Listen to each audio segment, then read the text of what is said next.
Hi,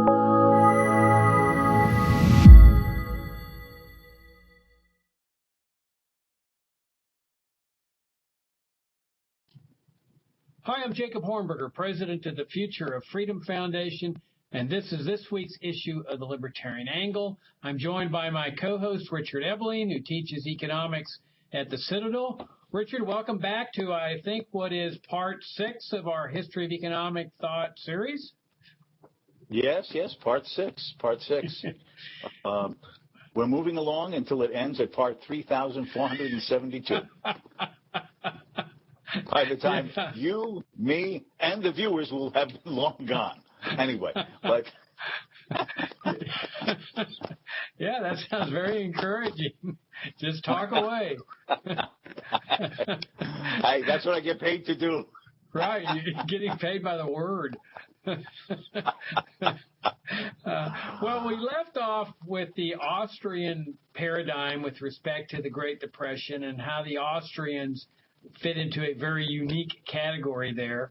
And then I thought what we would do then is look at John Maynard Keynes and how he fits into the Great Depression and beyond, and then compare maybe the Keynesians to the Austrians in terms of like the business cycle theory and other aspects of the economy. So why don't you take it from there and give us a little rendition of where the Keynesians fit into this, and then we can go from there.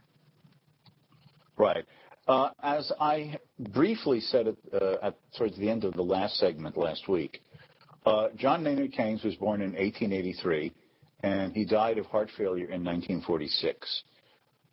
His father was a rather prominent professor of economics himself, political economy, at Cambridge University. Keynes went to Cambridge as a student, graduated with high marks, studied with...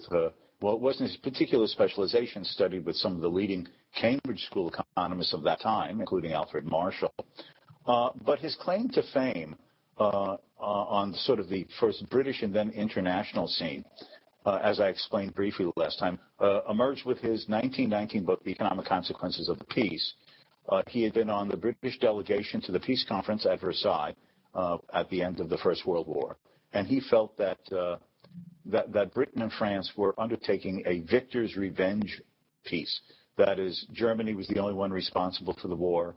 Germany had to have territories taken from its borderlands and moved to the territorial jurisdiction of other surrounding countries.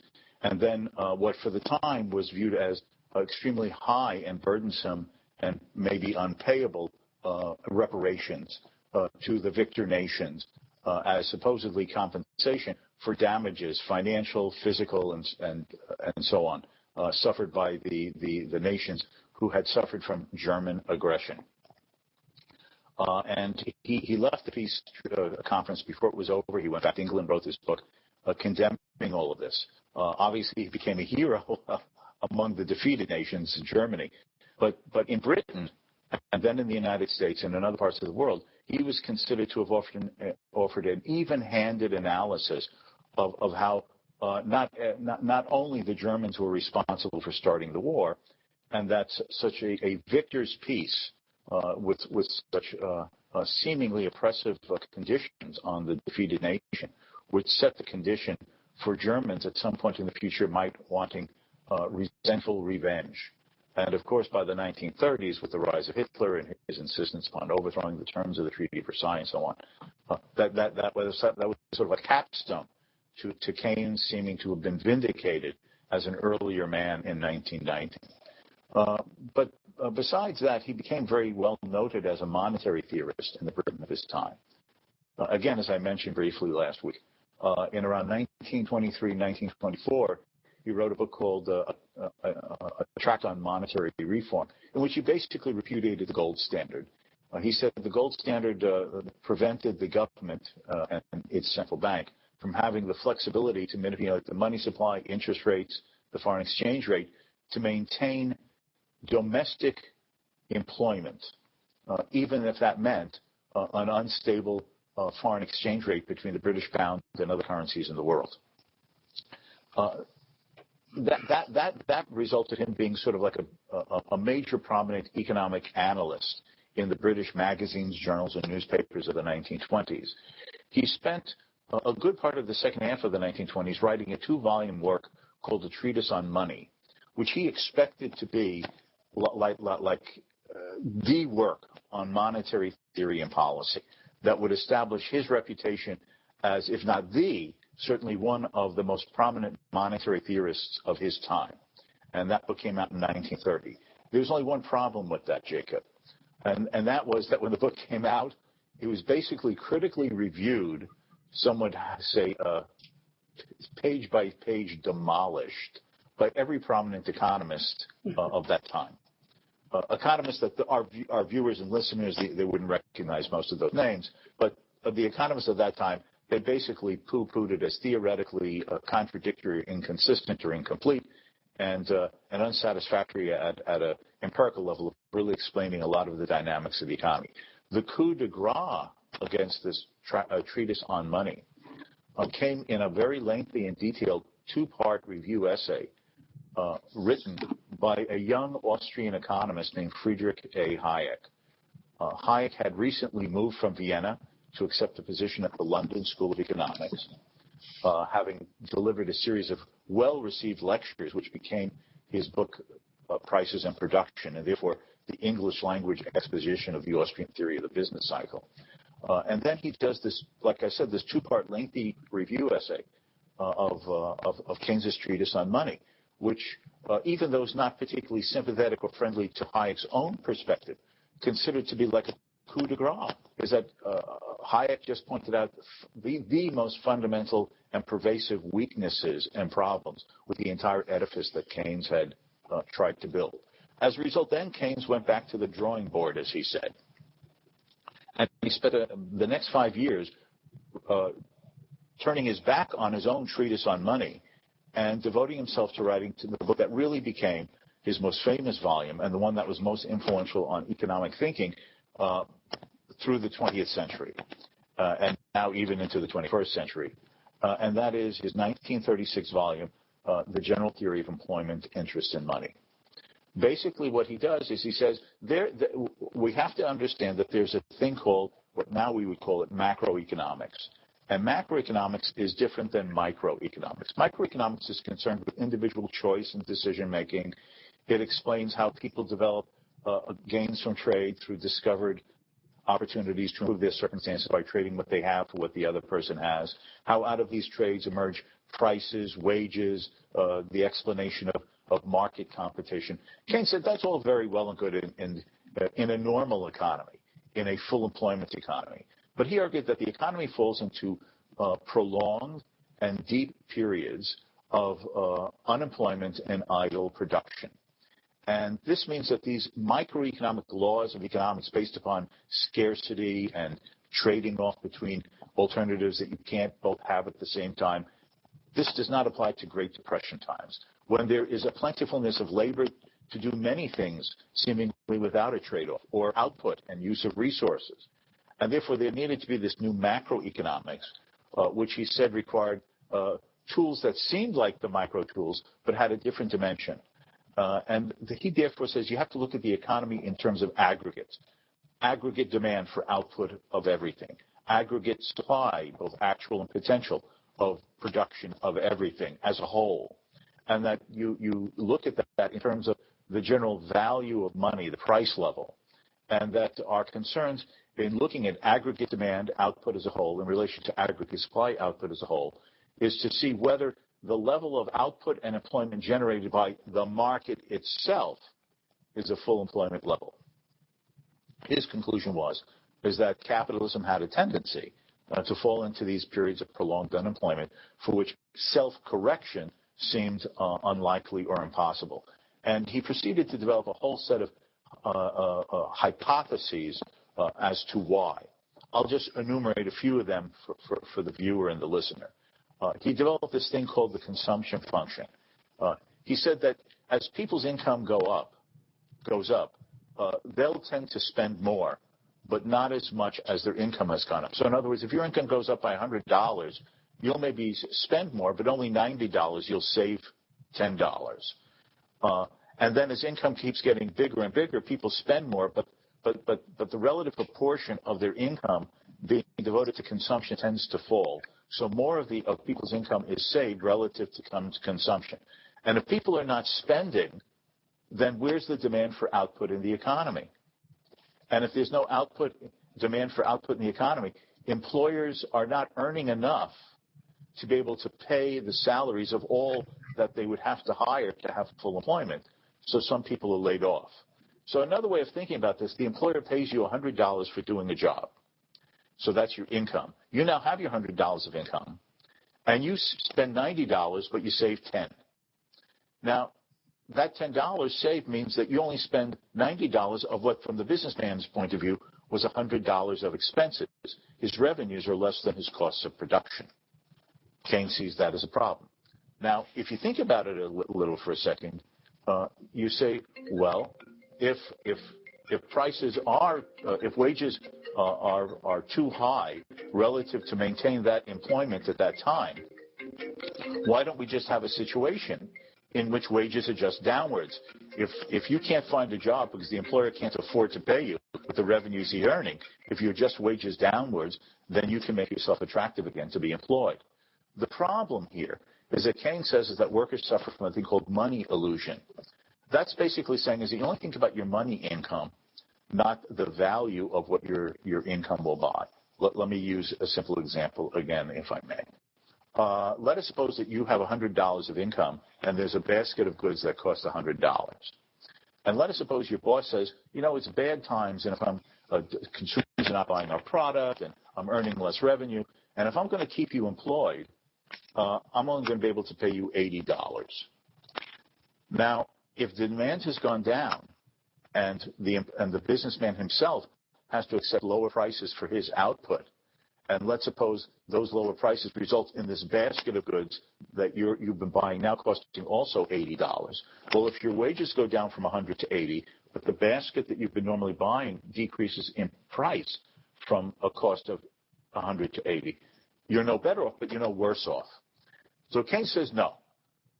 Keynes says workers only care about their money wages. So even if prices were falling and every dollar in your pocket is buying more, and you could take a modest wage cut and still either break even or be ahead and keep your job. No, workers only care about their money wage. I'm not taking a cut in my $100.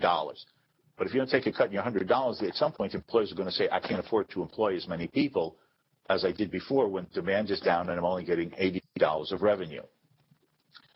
So that means that labor markets will not adjust according to Keynes. Then you might say, but wait a second, if people earn 100 and they spend 90 and save $10, well, most people put their money in a bank, not in a mattress. So won't the banks having more money lend it to businessmen? And what consumers are not spending will come back into the economy as business investment spending. So in one way or another, $100 of income will end up as $100 of spending by someone, either on consumer goods or the businessman buying things for investment activities. So won't that sort of keep the system balanced? Keynes says no. Why? Because businessmen suffer from animal spirits. What's that? They're susceptible to waves of optimism and pessimism that have no basis. Why? Because the future's uncertain. Who knows what tomorrow is going to be like? And so businessmen, having no more knowledge of the future than you and me, get into these panic modes. Well, Joe said things are getting bad. Really? Well, that's what Sam told me. Oh, I better cut back on my investment spending. But if you ask Joe or Sam why they think things are bad, that's because Ed and Bob said so. And it becomes like a musical chair that everyone just lives off the emotional and animal spirit sentiments of everyone else. So investment spending goes up, investment spending goes down, and people saving more and making it possible for banks to lend more at lower rates of interest, that might not stimulate more investment if every businessman becomes pessimistic, particularly if it seems like demand is not in the present where it would be enough to cover all of their expenses. So markets don't clear. Workers won't accept lower wages to keep their jobs, even if though in real buying terms they'd be no worse off. And investors are crazy emotional wrecks who just are on needles and pins and constantly just go berserk of optimism and pessimism at the latest rumor in the financial markets. And that's Keynes' view of capitalism. Now, into this confusion and despair comes G-Man. That's government, G-Man. See, government is not susceptible to these animal spirits. No. Government thinks ahead, far into the future, for the good of society. The government, with, of course, wise and knowledgeable advisors like him, Keynes, understand that the problem is not that the workers have this money illusion, but there isn't enough spending to validate whatever wages workers want to assure that they can have employment. And if businessmen are these erratic, emotional basket cases who say, oh, I'll invest. Oh, no, I'm not going to invest. Oh, I'll invest. Oh, no, I won't invest. No problem. Government will run budget deficits. And thinking of the needful infrastructures and social requirements of the common good will fill that gap to generate enough spending so everyone can have a job and businessmen don't have to be so nervous about the whims and uncertainties of the market. Now, I'm being sarcastic, and I realize that, because I want it to be, but that's separate. I know I'm being sarcastic, but that is the essence of Keynes' system. Erratic and unpredictable investment psychology, workers who won't adapt to changing labor market circumstances, and people who end up saving too much and spending too little to see that there's enough spending in the economy to assure that businesses cover their costs of production to maintain full employment. That is how Keynes analyzed the Great Depression. Demand fell in 1929 and 1930 because clearly there was too much output with people saving too much. Businessmen got into a panic mode. They wouldn't rehire. They were just letting workers off. And you had this long languishing in the economy. And that became Keynes' mantra. The economy is unstable. It has erratic fluctuations. Businessmen cannot make rational decisions, and government must serve as the stopgap to assure that the economy doesn't undershoot with unemployment, doesn't overshoot with business exuberance with too much inflation. And the guiding hand of government will assure through deficit spending, occasional surpluses, public works projects, trying to goose some amounts of private investment, that the economy will keep on an even keel. Now, again, it's very bizarre. Being the economic professor nerd that I am, when I was very young and interested in these ideas, I went back through all the economics journals, and I read all of the reviews of Keynes' general theory by, again, the modern viewer or listener perhaps would not know these names, but the most prominent economists of that time. And except for a handful of young economists who were sort of Keynes' disciples at Cambridge University, all the reviewers, both in Europe and the United States, basically panned the book. Now, there was no one review that sort of all-encompassing showed why Keynes' arguments in the general theory was wrong. But this critic would criticize this premise or postulate of his system. This economist would challenge the logic of this argument from a particular premise in the book, and so on. And if you put all the reviews together, where different reviewers focused on different aspects of Keynes' arguments in the general theory, and you put them together, basically there's nothing left of the book. It's gone. Now, that raises a strange sociological question.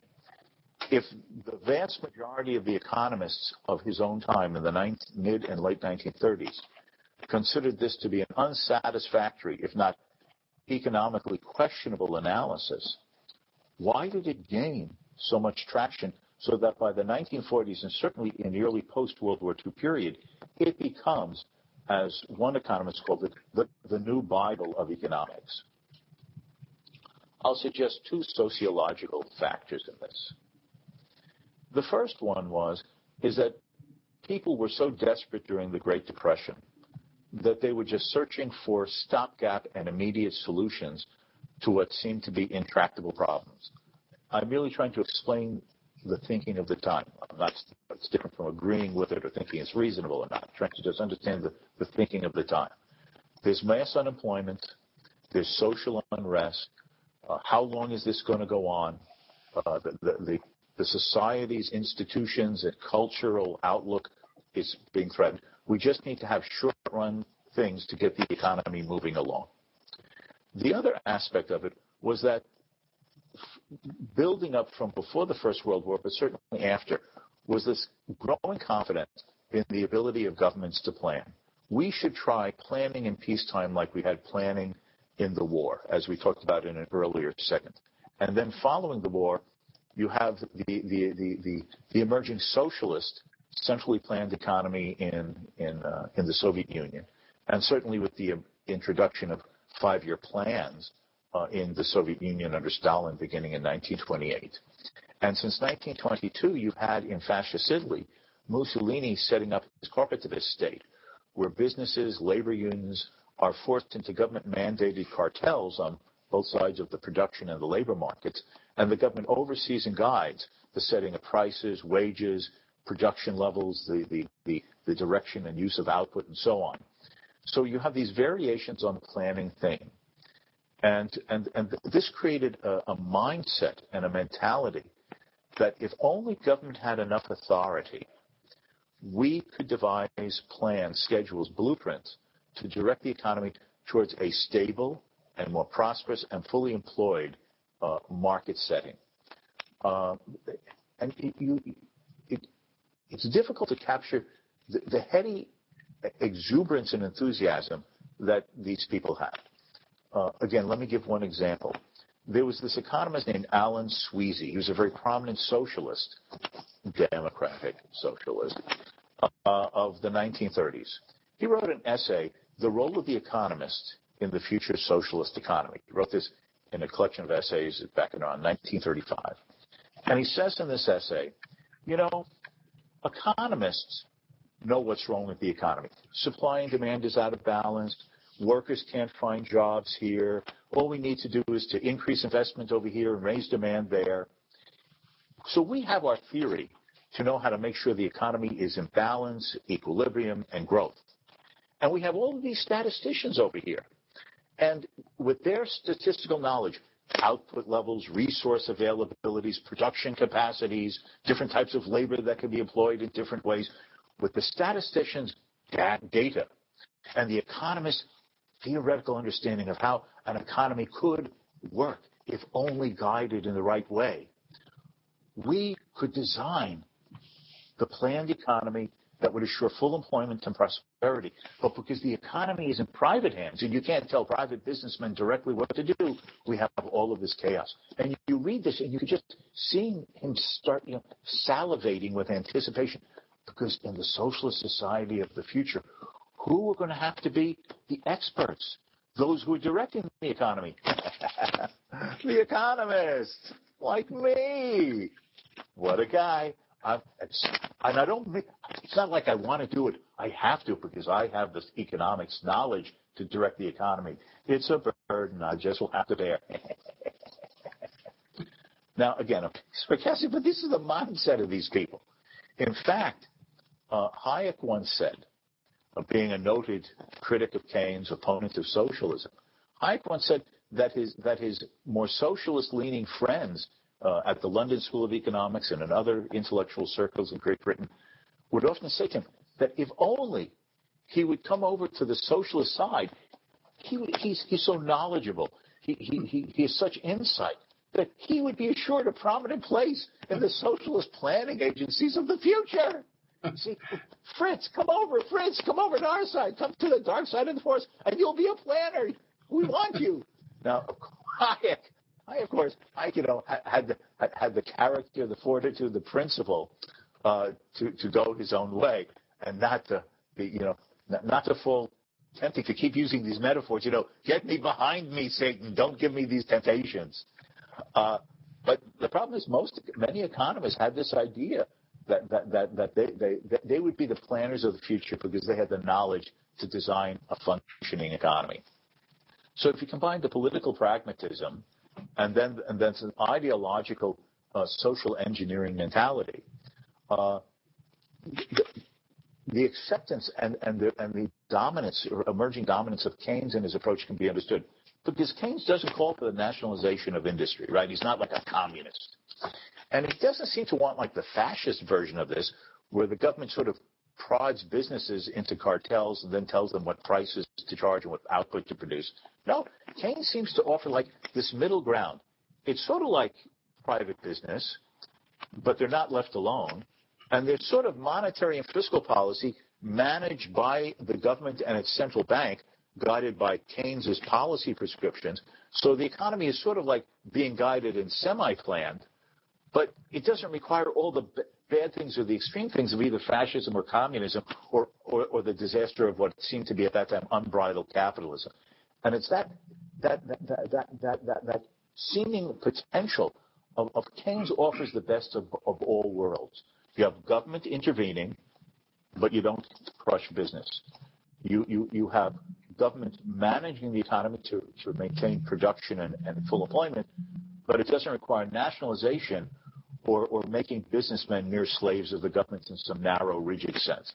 And those are among the appeals that raised Keynes and his book to such prominence, that resulted economists sort of like Paul Samuelson, a famous economist at MIT. He wrote the most popular Keynesian textbook for virtually all of the post-World War II period. He won a Nobel Prize. Paul Samuelson saying is that the general theory was a new economics, and that was the Bible of the new economics. And not only was there this enthusiasm, Jacob, but again, it dominated it in the 1950s and into the 1960s, in that if you were a critic of Keynes, I don't mean the kind of person, well, I read Keynes and I think he missed one little point. Oh, you could get away with that, merely refining the master.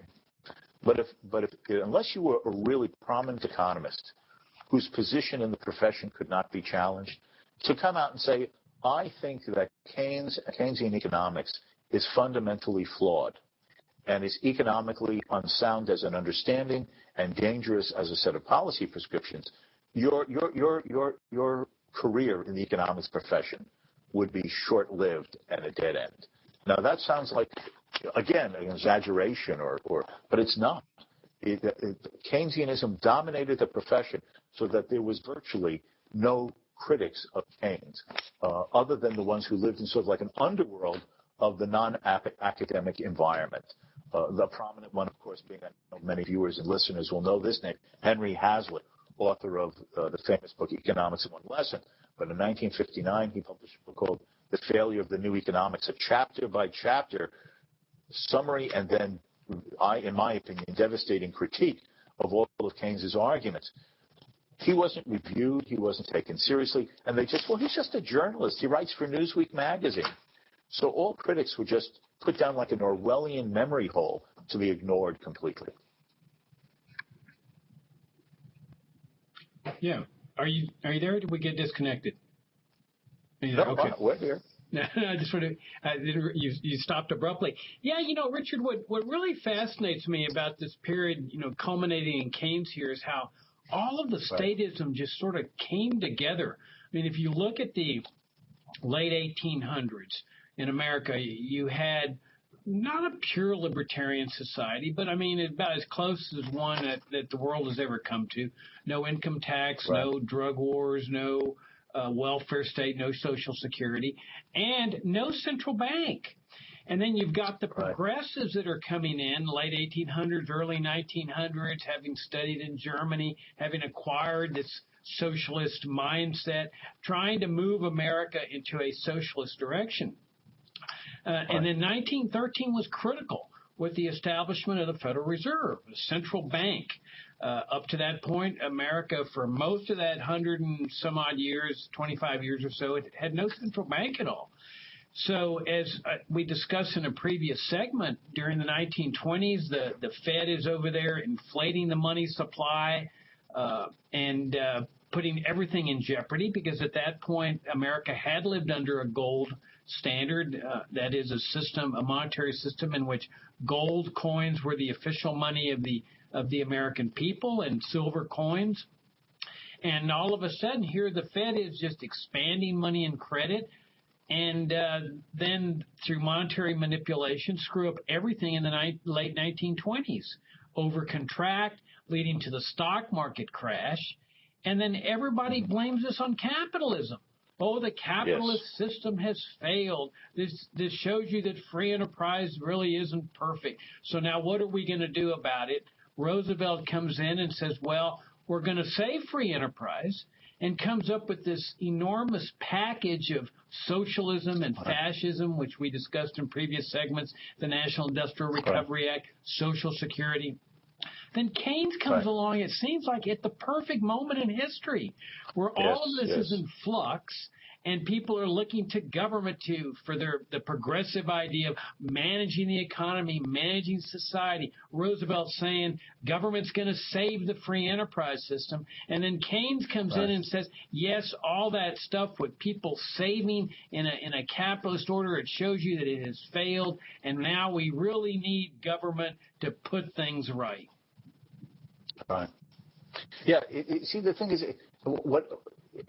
what needs to be appreciated, both to understand Keynes's importance and also him in his context, it's not as if everybody believed in laissez-faire, and suddenly Keynes comes along, makes an argument, and says, wow, I never thought of that. The fact is that precisely as you're emphasizing, Jacob, these ideas had been developing for a long time. As we talked about in some earlier segments, in the second half of the 19th century, there had arisen challenges to the classical liberal limited government political ideal and practice. The emerging belief in government intervention, especially in the Germany of the 1870s, 1880s, and 1890s, which was very appealing to American students who had studied over there. The rise of the socialist movement in Europe, in particularly its Marxian form, but in other forms as well.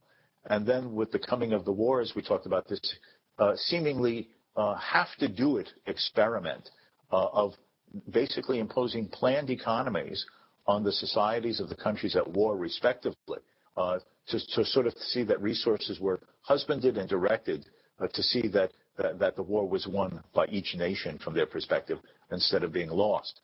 And then out of this cauldron of conflict and war and destruction comes these extremist demons of the collectivist themes taken to their sort of final endpoint of both communism and fascism, and this sense that the 19th century involved unfairness, injustice, the unfair distributions of wealth. There were occasional booms and busts. There was a financial crisis in 1907.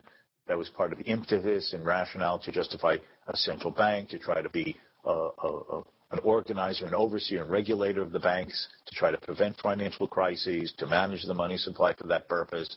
And then in the 1920s in the United States, it's worth keeping in mind that while in comparison to presidents afterwards, and most especially perhaps Calvin Coolidge being the least interventionist of the immediate post-World War I presidents, Harding, Coolidge, and then Hoover.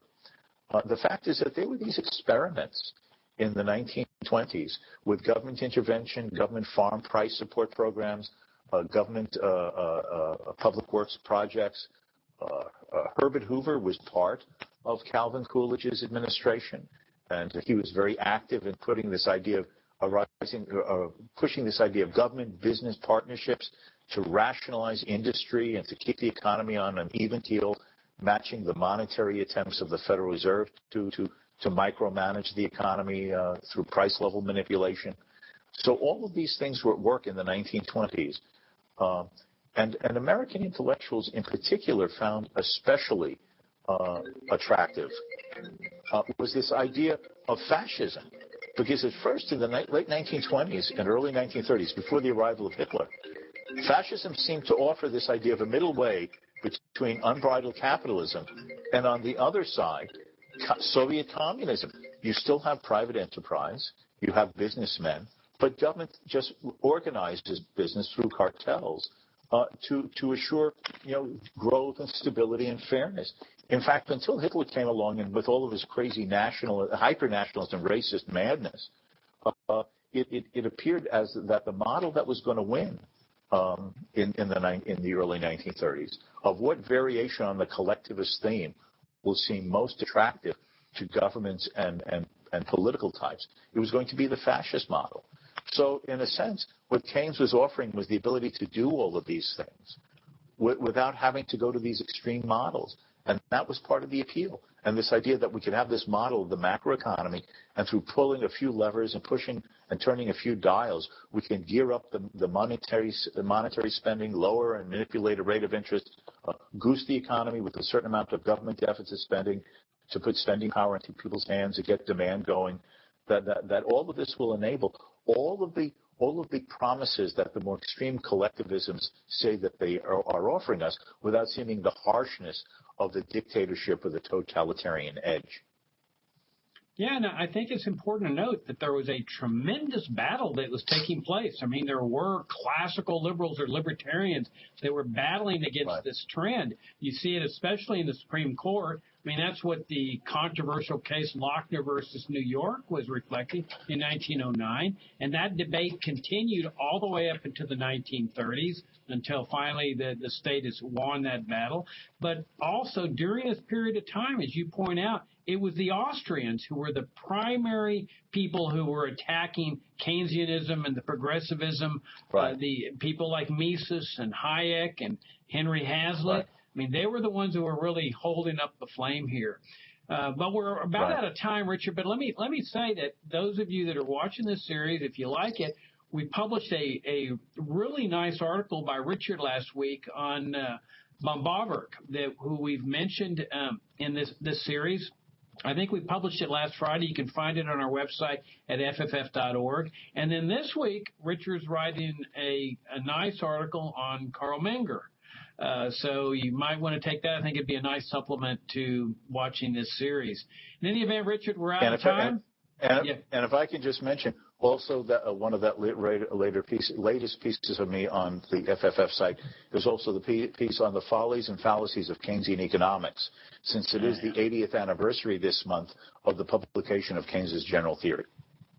Great. On that note, Richard, we'll sign off and look forward to seeing you next week.